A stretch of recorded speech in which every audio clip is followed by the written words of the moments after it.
Hello friends, नमस्कार। आज आम प्रस्तुत करवा पोहला माछ मसला। चलतु देखा आर प्रस्तुत प्रणाली। वीडियोटी को लास्ट जाए देखु। भल लगे लाइक शेयर एंड सब्सक्राइब करूँ। प्रथम आम गोटे पात्र रे माछटी को भल भाव धोई से हलदी लुण गोले रखीदबा। एबे आमे पैन टी को भल भाव गरम होला परे से किछि सोरिष तेल नबा। सोरिष तेलटी गरम हो गले से आमे माछ को साइज करी थोईदेबा।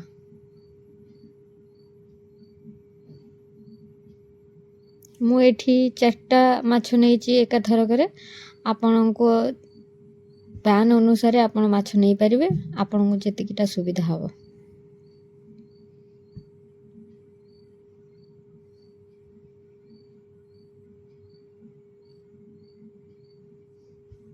माछटीर गोटे पट भल भाव होला परे अन्य पटटा को भल भाव आपण ओल्टेई देबे। देखंतु वर्तमान मोर माछटी दुई पट साइड भल भाव हो जाइछि। ताको आमे गोटे पात्र को काढी नबा।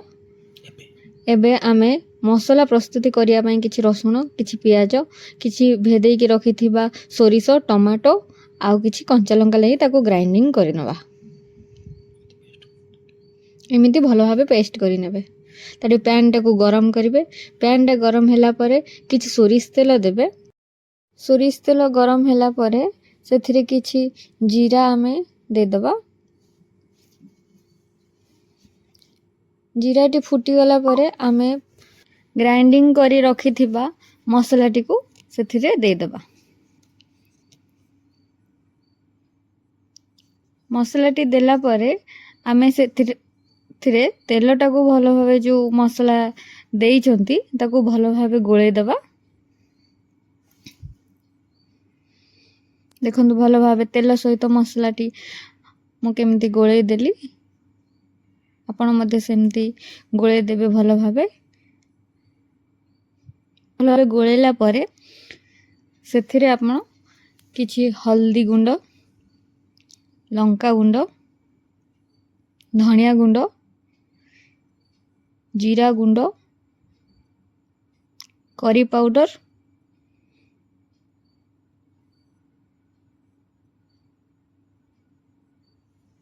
चिकन मसला,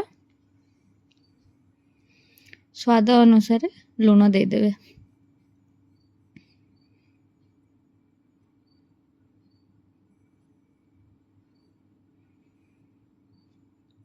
वर्तमान सबको भल भाव पेस्ट सह गोले नेबे।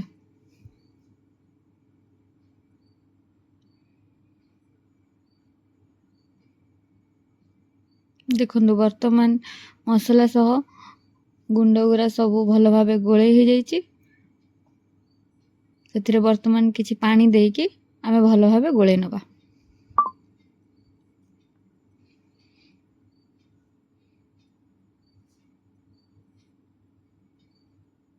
देखंतु वर्तमान मसला रो तेल छाड़ी जाइछि। आउ किछि पानी दे दबा। पानी देकी ताको भल भाव पुणी गोले नबा।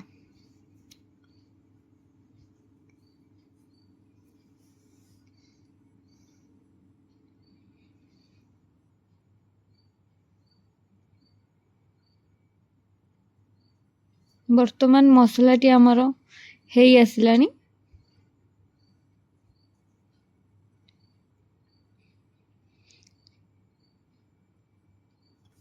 सेथिरे आमे भाजी रखिथिबा माछ गुडी को भल भावे साइज करी थोई देबा।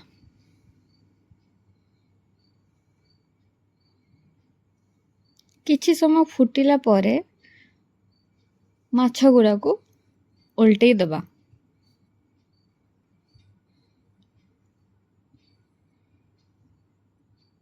देखंतु मु भल भावे माछ गुडा को मसला सह भल भावे गोलेई केमती हबो सेमती भल भावे मु ताको गोलेई देइछि।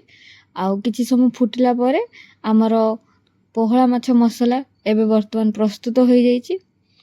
ताको आमे गार्निशिंग करिया पई गोटे पात्र को काढी नबा। ପାତ୍ରକୁ କାଢ଼ିଲା ପରେ ଆପଣଙ୍କ ମନ ମୁତାବକ ଗାର୍ନିସିଂ କରିପାରିବେ କିଛି ଧନିଆ ପତ୍ର ଲେମ୍ବୁ କଞ୍ଚାଲଙ୍କା ଦେଇକି।